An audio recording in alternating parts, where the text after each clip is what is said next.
Recorded Books and RB Digital present Woman 99 by Greer Macallister, narrated by Nina Alvamar. For those who speak, for those who can't. The brain is wider than the sky, for, put them side by side, the one the other will contain with ease, and you beside. Emily Dickinson. Chapter 1.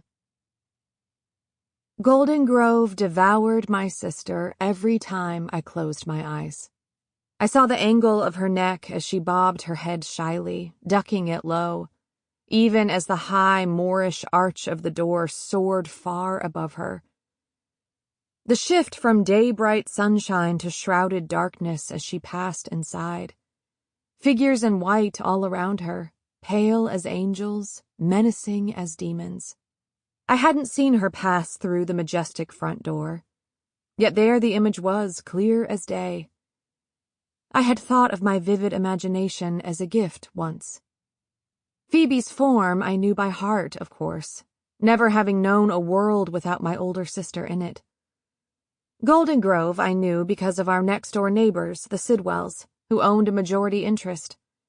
They proudly displayed the literature, elegant brochures with watercolors of a brick building as broad and strong as a castle, wide open blue skies above. They called it a progressive home for the curable insane.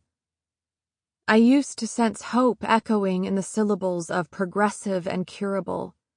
But once Phoebe was sent there, I could hear only the bitter final punctuation of insane. Whatever else that building might be, it was a house of cheek-by-jowl madwomen, and I couldn't stand the thought of my poor sister inside it, among them, swallowed up. We had never called her mad. She was a girl like any other, at least in my earlier memories. I knew her voice in all its music. Merry, teasing, petulant, sweet. It was in her teenage years that her dark moods grew more forceful, more frightening, until her despair seemed bottomless.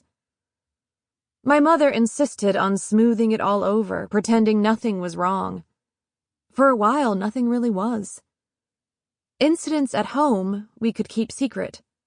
No one needed to know how she wept silently under the bedcovers on the dark days, nor how she burned with a false, brittle gaiety on the light ones. There were many days when she was like anyone else. The other days we kept private as best we could.